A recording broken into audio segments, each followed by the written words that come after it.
Contemporary south Asia. तो आज हम चुके हैं इसके नेक्स्ट पार्ट में, पार्ट नंबर 2। पार्ट 1 में हमने ब्रीफ इंट्रोडक्शन पढ़ा था, जिसमें हमने पढ़ा था साउथ एशिया में कौन कौन सी कंट्रीज हैं, फिर साउथ एशिया की जो कंट्रीज उनमें ब्रीफली क्या क्या हुआ है आज तक, और आज से स्टार्ट करेंगे इलैबोरेटेडली पढ़ना। तो शुरुआत करते हैं पहले हम अपने बहुत ही प्यारे पड़ोसी जिनसे हमारा खासा बहुत अच्छा रिश्ता है, बिल्कुल सही समझ रहे हैं आप, हमारे पाकिस्तान से, कि उनके यहाँ कैसे मिलिट्री और डेमोक्रेसी का ये चलता रहा, कभी मिलिट्री कभी डेमोक्रेसी, कभी मिलिट्री कभी डेमोक्रेसी। तो फिर पढ़ेंगे कि इनके कैसे चलता रहा, क्यों मिलिट्री बार बार आई, डेमोक्रेसी नहीं आ पाई थी। तो ये सब हम पढ़ेंगे बेसिकली। उससे पहले अगर पार्ट 1 जिसने नहीं देखा है वो जरूर देख लेना, उसकी वीडियो को ऊपर आई बटन मिल जाएगी। इससे हमारा बेसिक कॉन्सेप्ट क्लियर हो जाएंगे कि हम एक्चुअली पढ़ किसके बारे में रहे हैं। तो देखते हैं पाकिस्तान में कैसे मिलिट्री में कौन कौन से रूल थे, फिर डेमोक्रेसी कैसे स्टैब्लिश हुई, और उसके बाद मिलिट्री आने के इतने रीजंस क्या थे, डेमोक्रेसी इतनी क्यों नहीं आ पा रही थी। So let's get started. 1 2 3 come on।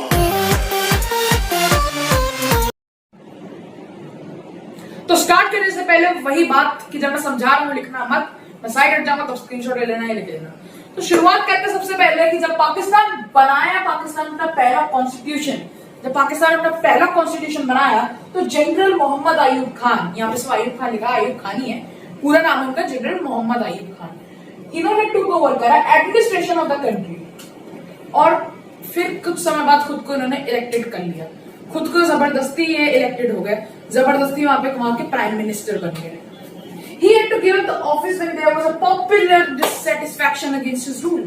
यानी कि एक और बात, शुरुआत हुई इनके रूल की जब पाकिस्तान ने पहला कॉन्स्टिट्यूशन बनाया, जब पाकिस्तान ने पहली बार अपना कॉन्स्टिट्यूशन बनाया, उसके बाद से इन्होंने खुद को जबरदस्ती इलेक्टेड करवाया और वहां के रूलर बन गए, वहां के प्राइम मिनिस्टर बन गए, और फिर इनके अगेंस्ट बहुत ही बड़ा डिससेटिस्फैक्शन का मूवमेंट हुआ, जिसकी वजह से इनको हटाना पड़ा। उसके बाद क्या हुआ देखते हैं, अभी मैं साइड हट रहा हूं, आप तो लिख लो या स्क्रीनशॉट ले लो।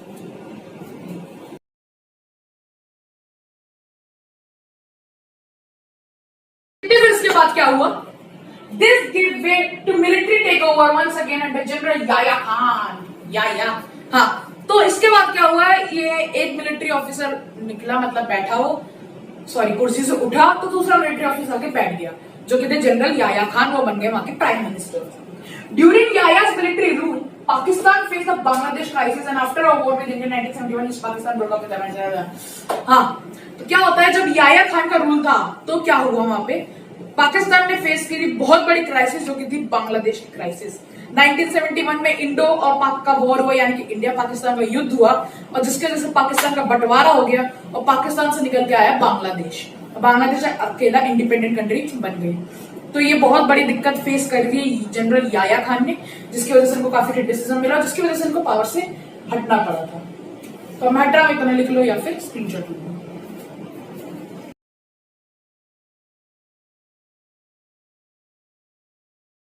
तो फिर याया खान के बाद क्या हुआ देखते हैं। After this an elected government under the leadership of Zulfikar Bhutto came into power. इसके बाद एक इलेक्टेड गवर्नमेंट आई, यानी कि डेमोक्रेसी एस्टैब्लिश हुई, पहली बार डेमोक्रेसी एस्टैब्लिश होती है पाकिस्तान में। और किसकी सरकार आती है, जुल्फिकार अली भुट्टो की। इनकी सरकार रहती है 1971 से लेकर 77 की वजह से। जैसे मैंने पहले बताया, इंडो पाक वॉर में इतनी बड़ी हार फेस करने के बाद पाकिस्तान ने बहुत बड़ी हार फेस करी थी इंडिया से, जिसकी वजह से वहां से जो जनरल याया खान थे उनको स्टेप डाउन करना पड़ा, और फिर वहां पे डेमोक्रेसी एस्टैब्लिश होती है पहली बार, और जुल्फिकार अली भुट्टो वहां पे इलेक्ट होकर आते हैं। मैं साइड हट रहा हूं, ये देख लो एक बार।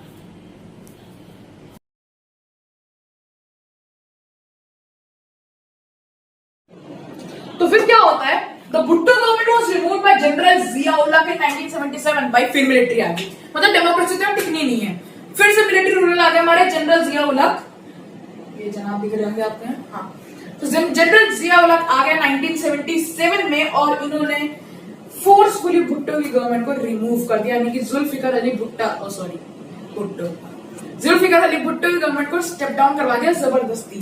General Zia face the pro democracy movement from 1982 onwards, यानी कि 1977 में बने, ये क्या बने, प्राइम मिनिस्टर बने, और 1982 से इनके अगेंस्ट फिर से प्रो डेमोक्रेसी मूवमेंट आने लगी, क्योंकि लोग अब एक बार डेमोक्रेसी का स्वाद चख चुके थे। उनको पता था डेमोक्रेसी में क्या लिबर्टी रहती है, क्या फ्रीडम रहती है, क्या राइट्स होते हैं, तो अब उनको डेमोक्रेसी चाहिए थी, जिसकी वजह से लोग वहां पे प्रोटेस्ट करने लगे।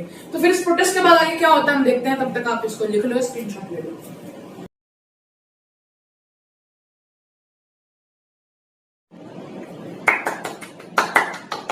दोबारा को एक और बार डेमोक्रेसी आ गई। तो पाकिस्तान में an elected democratic government was established once again in 1988।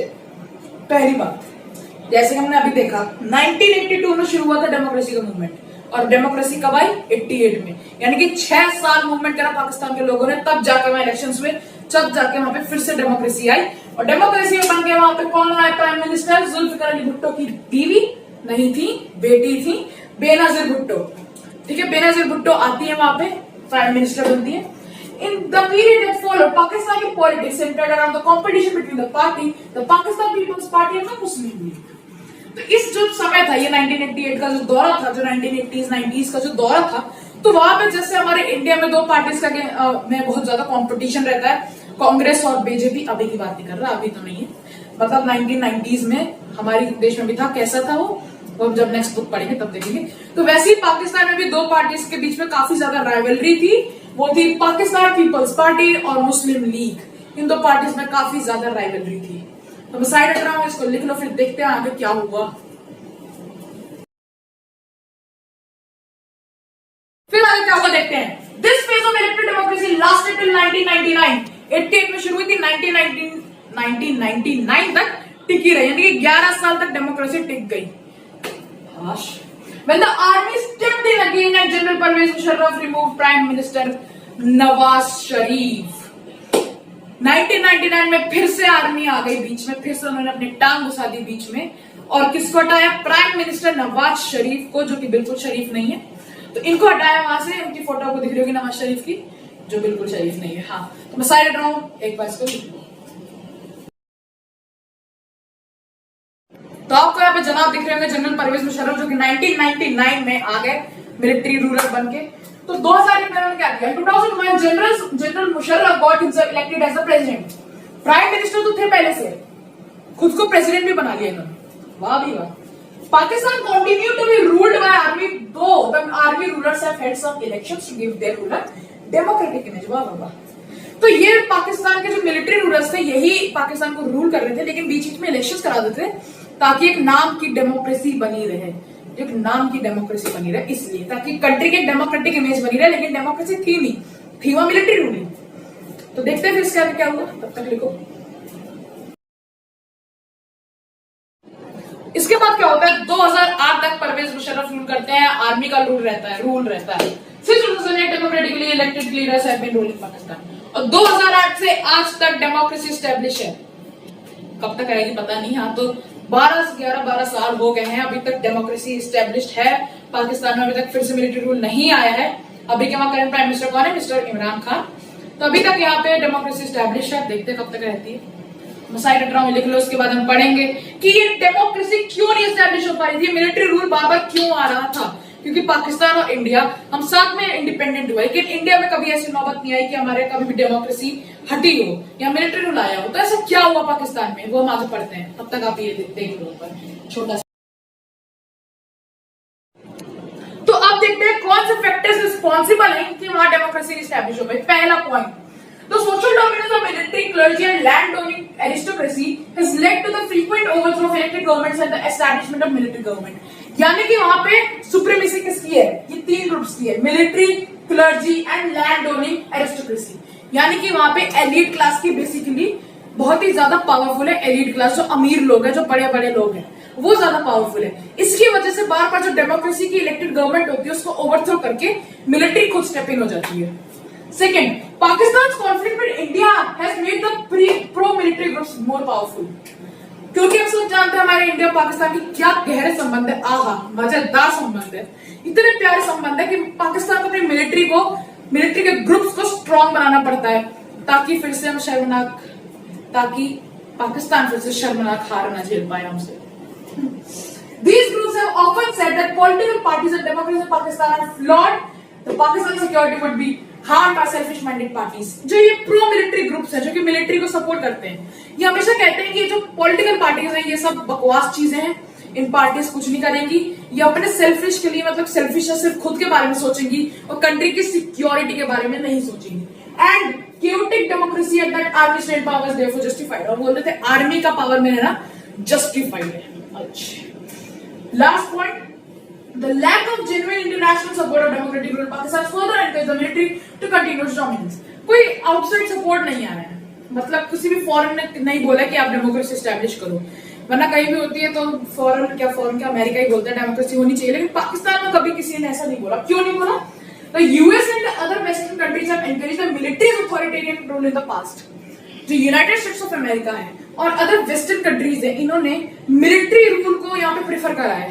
पहले जब पाकिस्तान कोल्ड वॉर के टाइम पे यूएसए के साथ हुआ करती थी, तब यूएसए चाहता था कि मिलिट्री रूल रहे। क्यों रहे? For their own reasons. अब रीजंस क्या है देखो, given their fear of threat of what is called global Islamic terrorism, यानी कि इनका मानना है कि पाकिस्तान में ग्लोबल इस्लामिक टेररिज्म होता है, टेररिज्म को पनाह मिलती है पाकिस्तान में, and apprehension of Pakistan nuclear Arsenal might fall into hands of this terrorist group. और जैसे कि हम सब जानते हैं कि पाकिस्तान एक न्यूक्लियर स्टेट है, एक न्यूक्लियर कंट्री है, तो इसकी वजह से जो न्यूक्लियर वेपन्स है कहीं टेररिस्ट ग्रुप्स के हाथ में ना पहुंच जाए, आतंकवाद के हाथ में पहुंच जाए, कोई बड़ा आतंकवाद हमला ना हो जाए। इसकी वजह से military regime in Pakistan is center protector, ये जो मिलिट्री है पाकिस्तान में प्रोटेक्ट करेगी कंट्री को आतंकवादी के अगेंस्ट, ऐसा इन वेस्टर्न कंट्रीज का मानना है। तो ये लिख लो, 3 पॉइंट से 3 नंबर में आता है क्वेश्चन बेसिकली, तो ये लिख लो 3 नंबर में आपको पूरा ये लिखना है, पूरे मार्क्स पक्के। मैं साइड रख रहा हूँ, आराम से स्क्रीनशॉट लो या लिख लो, जब मैं बोलूं तभी करना।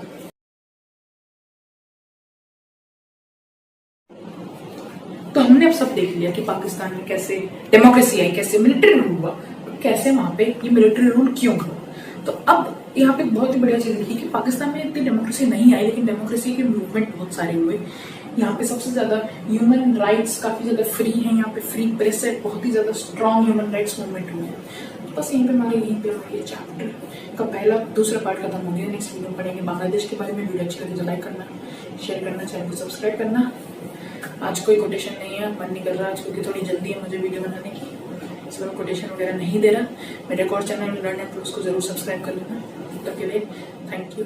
जय हिंद, जय भारत।